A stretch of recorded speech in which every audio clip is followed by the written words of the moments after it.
जितना मान सम्मान मिलता है उसका मान सम्मान करना सीखिए। कम बोलने को कमजोरी ना के कोई भी भाई। इसी प्रकार आज की इस विशेष बैठक में हमारा कई तरह का उद्देश्य था। एक तो सभी साथियों को इंट्रोड्यूस करवाने का आपस में, क्योंकि आप सभी साथी यहाँ अगले 10-12 दिन तक मेहनत करने वाले हैं, क्योंकि अभी जिले में किसी प्रकार का कोई चुनाव नहीं है।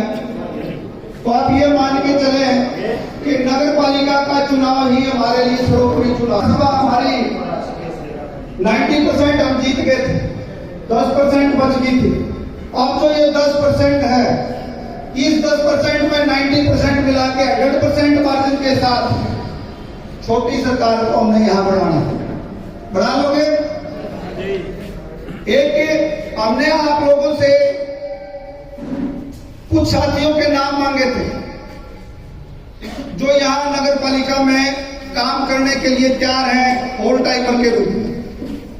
जिस प्रकार से हमने दिल्ली में काम किया, कुछ साथी महाराष्ट्र में भी काम करने के लिए हमारे जिन से गए थे। इस प्रकार से हमारे पास करीब 50 के आसपास नाम आए जो कि होल टाइमर यहां काम करना चाहते हैं। जो साथी आज नहीं आया होगा, एक बार हम पता कर लेंगे कि उसके पीछे क्या कारण था। अगर वाजिब कारण है, अगर भारतीय जनता पार्टी की सूचना के बाद किसी को सोचना पड़ता है, तो इसका मतलब यह है कि वो भारतीय जनता पार्टी का कार्यकर्ता नहीं है। भारतीय जनता पार्टी में अवसरवादिता नहीं चलती। भारतीय जनता पार्टी में आपको काम करना पड़ेगा, चाहे छोटा कार्यकर्ता हो, बड़ा कार्यकर्ता हो, मध्यम कार्यकर्ता हो। जब तक आप काम नहीं करेंगे तब तक बैठे बैठे एक दूसरे को कोसते रहेंगे। भारतीय जनता पार्टी में बड़ा हेल्दी कंपटीशन रहता है। यहां आपको काम करके दूसरे व्यक्ति को पीछे छोड़ना होता है।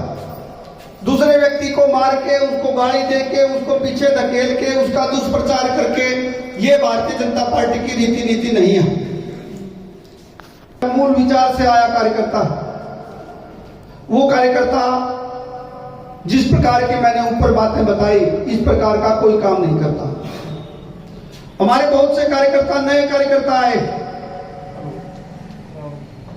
पुराने का और नए का प्रत्येक विधानसभा के अंदर अभी भी हल्की फुल्की दिक्कत है। मैं जहां भी जाता हूं, पुराने कार्यकर्ता और नए कार्यकर्ता की समस्या का सामना करना पड़ता है।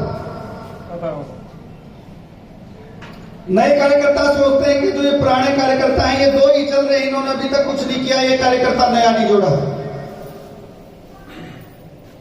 और पुराने कार्यकर्ता सोचते हैं कि ये आज आके ने हमने जो इतना काम किया है उसके पीछे ये जो है बुहारी मारने का काम कर रहे हैं। लेकिन साथियों, एक परिवार में जब हमारे घर में कोई बच्चा पैदा होता है, उसको माँ भी घूमती है लेके, दादा भी घूमता है, ताऊ भी घूमता है, चाचा भी घूमता है।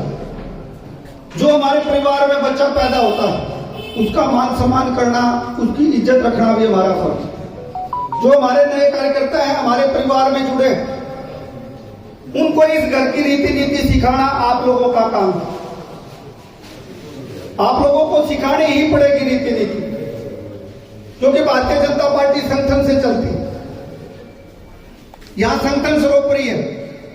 किसी को भी टिकट मिल सकती है, किसी की भी टिकट कट सकती है, लेकिन भारतीय जनता पार्टी का जो मूल विचार है वो आदिकाल से रहा है और आदिकाल तक रहेगा।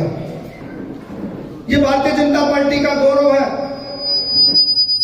भारतीय जनता पार्टी की ताकत है। आप किसी भी व्यक्ति को कहीं से भी लड़ा दे, 50,000 60,000 वोटों में वो व्यक्ति खड़ा रहता है। ये भारतीय जनता पार्टी के संगठन की ताकत है। 14 के 14-15 कार्यकर्ता सारे हमारे कार्यकर्ता थे, सारे के सारे टिकट मांग रहे थे। सभी के अंदर योग्यताएं, सभी के अंदर अपना अपना कौशल है, लेकिन टिकट एक व्यक्ति को मिलनी होती है। ये देव योग है, ये भाग्य होता है प्रत्येक व्यक्ति का कि किसको क्या मिलता है राजनीति में। आप व्यापार कर ले, राजनीति कर ले, सामाजिक जीवन जी ले, जब तक आपका भाग्य और आपकी मस्तक रेखा काम नहीं करती तब तक आप कहीं सफलता नहीं प्राप्त कर पाते। एक माँ बाप के 2 बेटे हैं, 3 बेटे हैं, वो आईएएस बनता है, कोई आईपीएस बनता है, कोई राजनीति करता है, सबका भाग्य अलग अलग होता है। एक माँ की कोख से जन्म लेने के बाद भी सबका भाग्य अलग अलग। इसी तरीके से हमारे किसी प्रत्याशी के अंदर, हमारे किसी कार्यकर्ता के अंदर कोई कमी नहीं। जो 14-15 कार्यकर्ता हमारे यहाँ टिकट मांग रहे थे, एक से बढ़कर एक कार्यकर्ता था, लेकिन ये देव योग है।